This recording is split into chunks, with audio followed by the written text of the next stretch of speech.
And that means humanity. In other words, the human being is that person who, it's written and recorded in the book of Allah, the insan, that he doesn't lie. He doesn't lie. He doesn't oppress, consume the haqq of somebody. He doesn't demonstrate kibr, pride. He doesn't commit fraud, cheating. Who doesn't gossip monger. Who doesn't demonstrate envy towards others. Who's not enraged with revenge. Who doesn't go mad with anger. Who can't control his anger. All of these characteristics have been explained to us. These are the things that we need to understand. They can be found in animals: anger, revenge. The animals do all of these things. So the insan, what should he do?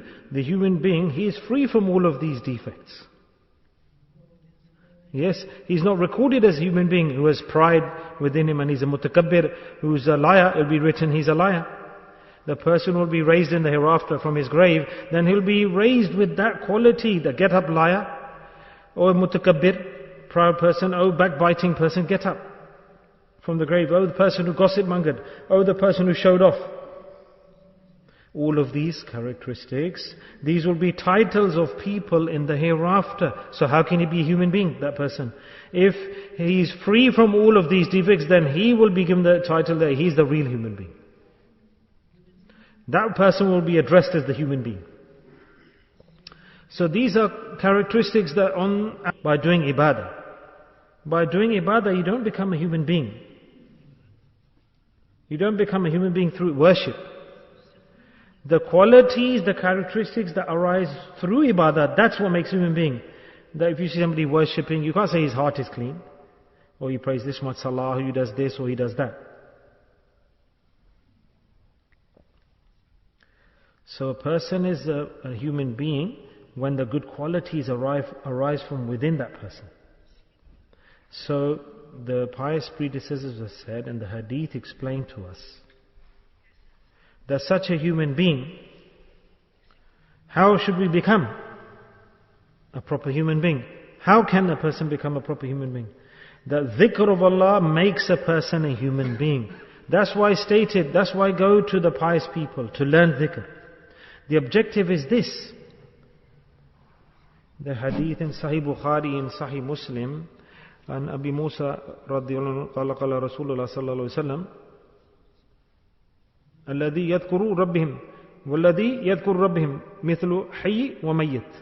That those who do dhikr of Allah and those who don't do the dhikr of Allah, the example of those two is like the person who's alive or dead. The Holy Prophet ﷺ said this, the person who doesn't do dhikr of Allah, forget about insan, he's not even alive. The Prophet ﷺ said this, and whoever he ﷺ said, it cannot be wrong.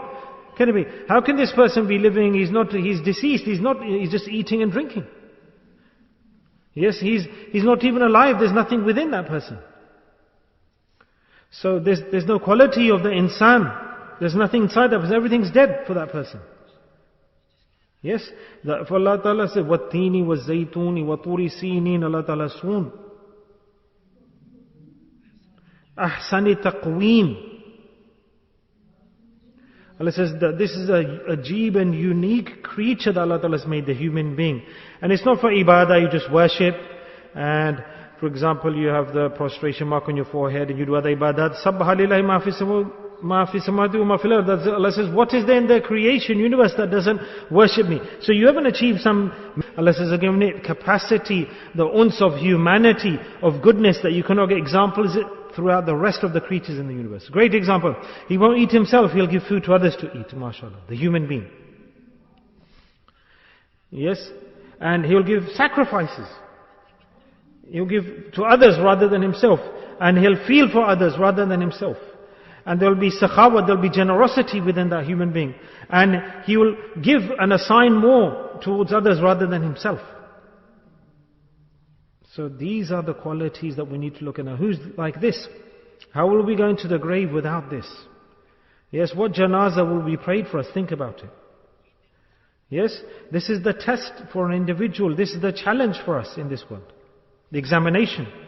And that we need to reach to the reality of what we are. There should be no greed, no backbiting, no envy against somebody, no hatred against anyone.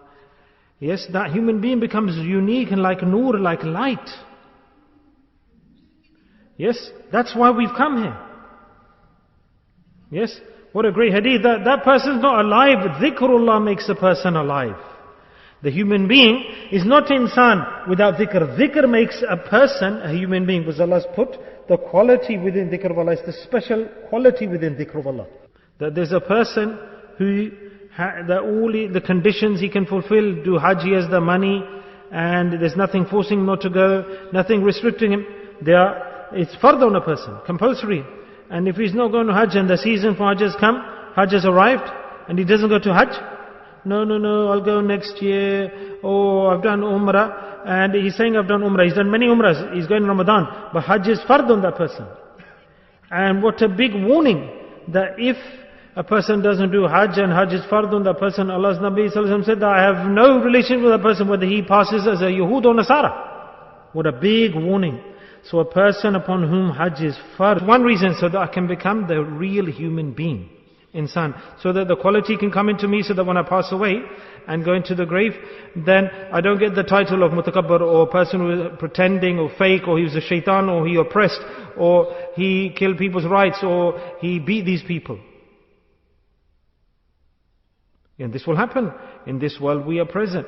Our duty is just one, that we cannot save ourselves from facing the reality. Our duty is that we need to come out of all of these defects, and Allah has given us the means to get out of these issues, and that is the dhikr of Allah, His remembrance. That's why Allah Ta'ala has given dhikr, His remembrance. This is not our own, you can say, our choice or opinion or selection that we do it or not. This has got nothing to do with that. Allah Ta'ala has given water, that the benefit of water is this: when you drink water, it gives you coolness, isn't it? Everything has an effect. So Allah subhanahu wa ta'ala, subhanallah, in His dhikr, what beautiful effect Allah Ta'ala has instilled. That it makes a person a real human being. Positively or not, how will you realize that yourself, inside you will start to see your defects and your maladies and your sicknesses. And there's no need to convince yourself. Such a famous hadith, that your qalb is a mufti itself. First your heart will give you the fatwa. Your heart. That before, you have no need to go to mufti. The qalb, the heart of the mu'min is so clean and pure. Therefore wrong actions taking place, then his heart will not be at peace. It won't be content. That's why I stated the biggest mufti, it becomes the heart of the individual. And it pesters him, you're doing wrong.